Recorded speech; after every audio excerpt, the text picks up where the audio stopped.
Bonjour, mon nom est Richard et je suis un membre externe de la famille Myriam. Et pendant quelques jours, je vais avoir la grande joie d'approfondir la parole de Dieu avec toi, de faire une rencontre avec le Seigneur dans ce qu'il veut pour nous, ce qu'il nous a dit dans sa parole, puis aussi la façon de la comprendre, de la vivre, puis de la partager avec nos frères et sœurs. Aujourd'hui, dans l'évangile de la messe, on a ce que j'appelle, moi, la fin de la parabole du semeur. Comment on reçoit la parole de Dieu et comment on peut la transmettre. C'est important dans notre Église parce que la propagation de la foi, ça se fait par le témoignage, entre autres. C'est un service d'Église que de témoigner de ce qu'on a reçu du Seigneur et un trésor qu'on a reçu, c'est la parole. Donc, dans l'Évangile de Saint Luc, Jésus disait à ses disciples, « Personne, après avoir allumé une lampe, ne la recouvre d'un vase ou la met sous un lit. Et on la met au contraire sur un lampadaire pour que tous ceux qui entrent voient la lumière. Car rien n'est caché qui ne deviendra manifeste, et rien n'est secret qui ne doive être connu et venir au grand jour. » Alors, comment témoigner? Comment rencontrer le Seigneur dans sa parole et ensuite pouvoir témoigner? Et je priais Jésus, puis je lui demandais, montre-moi donc dans ma vie, montre-moi donc dans la vie de la famille Myriam, dans l'Église, des façons qu'on aurait de témoigner. Tu as peut-être, toi, dans ta vie, des personnes qui n'ont pas la foi, qui sont éloignées du Seigneur, et tu vois qu'ils auraient besoin. Tu vois comment ça les rendrait heureux, heureuses. Tu te dis, qui va leur dire? Qui va leur transmettre ce trésor-là? Et c'est par des témoignages qu'on peut rencontrer le Seigneur, entre autres. Alors, comment témoigner?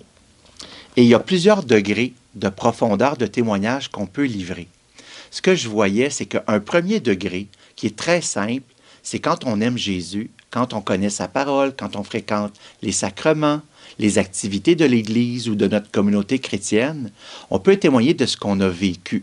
C'est-à-dire, je suis allé à la messe hier, ça m'a fait du bien. Je dis un chapelet sur Internet avec un groupe, ça me fait prier, ça remplit mon cœur de paix. Alors, c'est de parler de ce que je vis, raconter ma vie, raconter mes journées avec un sourire, en disant un peu les sentiments que ça m'a donné, ce que ça a fait de bien en moi, le bonheur que ça me donne. Ça attire à Jésus.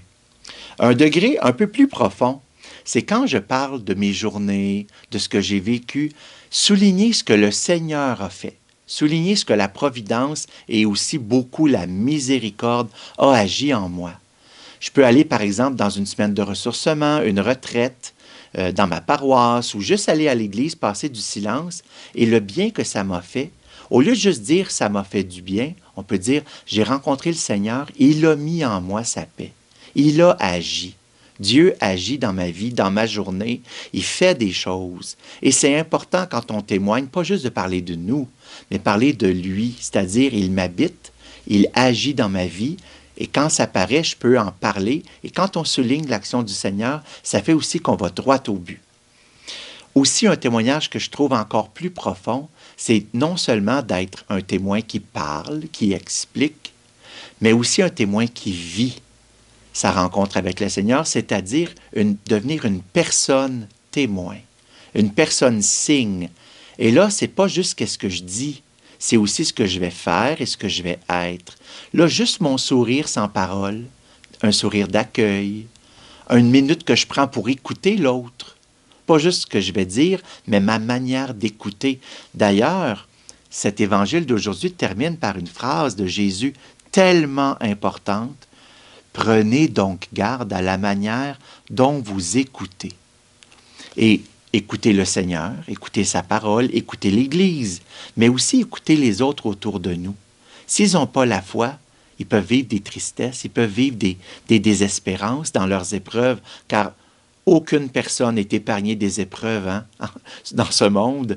Alors si je me dis, ça lui ferait du bien, peut-être ça peut lui faire du bien que, parce que j'aime Jésus, je l'écoute. Et en moi, Jésus est là. J'ai la foi, j'ai l'espérance, j'ai l'amour. En moi, Jésus est là et Jésus aussi écoute la personne. Et mon attitude va faire paraître Jésus.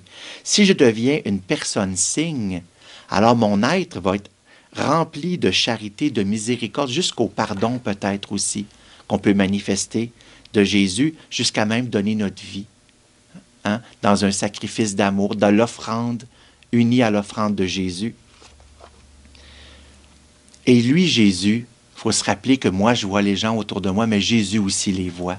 Il les connaît. Il sait de quoi ils ont besoin. Alors, une façon peut-être, si on n'a plus de mots, si on n'a plus de façon, c'est de prier. C'est de prier, d'adorer et d'espérer. Ça peut durer longtemps, comme Sainte Monique avec son fils Saint Augustin, mais le Seigneur entend cette prière-là et lui aussi peut se manifester, car c'est lui la vraie personne témoin. Bonne rencontre avec Jésus qui veut être proche de toi pour que toi, tu puisses le donner aux autres.